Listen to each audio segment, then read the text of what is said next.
ভালো লাগছে অনেকদিন পর এই যে সামনে এত ক্যামেরা, আমার এত ভালোবাসার মানুষদের দেখছি। বিকজ জীবনের প্রথম দিন থেকে এখন পর্যন্ত আপনাদের সাথেই আছে। এই যে টয়লেট নির্মাণ করবো, হ্যাঁ টাইলক্স তো আমারই ব্র্যান্ড, বান্দরবনে একদম টপের জায়গাতে। সো আমাদের একটা ছবি শুটিং ছিল ওখানে। সো ওইখানে ফার্স্ট দিন আমি যখন শ্যুট করতে যাই, ওইখানে আমাদের যখন আমি টয়লেটে যেতে চাই, টয়লেট নিয়ে কখনো কেউ ভাবে না, প্রোডাকশন হাউসও ভাবে না। কিন্তু যখন আমরা খুঁজতে যাই, কিছু বসত বাড়ি ছিল যেখানে কোনো টয়লেটই ছিল না, কোনো টয়লেটই নাই। টয়লেটটা খারাপ ভালো পরের বিষয়, কোনো টয়লেটই নাই। সবার ফেস দেখলে আমার খুবই ভালো লাগে এবং খুব ভয় ভয় লাগে যে কী কোয়েশ্চেন করে বসেন।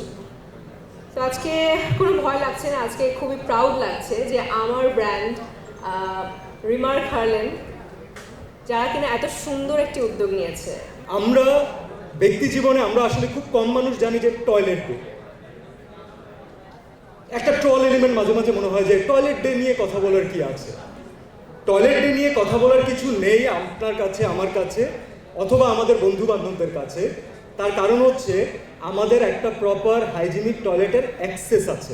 আপনি, আমি পার্টিকুলারলি আমি বলবো যে আমার ফিমেল কলিগরা, আমরা সবসময় কাজে গেলে যখন ঢাকার বাইরে যাই, আমরা সবসময় কিন্তু দেখি যে নিজেদের জন্য আমরা তো যে কোনো জায়গায় ট্রাই করি যে অ্যাডজাস্ট করে নিতে, কিন্তু আমাদের যারা ফিমেল কলিগ আছেন তাদের কিন্তু টয়লেটটা খুব ইম্পর্ট্যান্ট একটা এলিমেন্ট। এবং আমরা ডিরেক্টরদেরকে, আমাদের টিমকে রিকোয়েস্টও করি যেন টয়লেটটা অ্যাটলিস্ট হাইজেনিক থাকে। তার কারণটা কি বলুন? কারণ হচ্ছে যেটা আমাদের কাছে খুব সহজ একটা নেসেসিটি, সেটা বাংলাদেশের প্রত্যন্ত অঞ্চলে, বাংলাদেশের ম্যাক্সিমাম মানুষের কাছে এখনো লাক্সারি।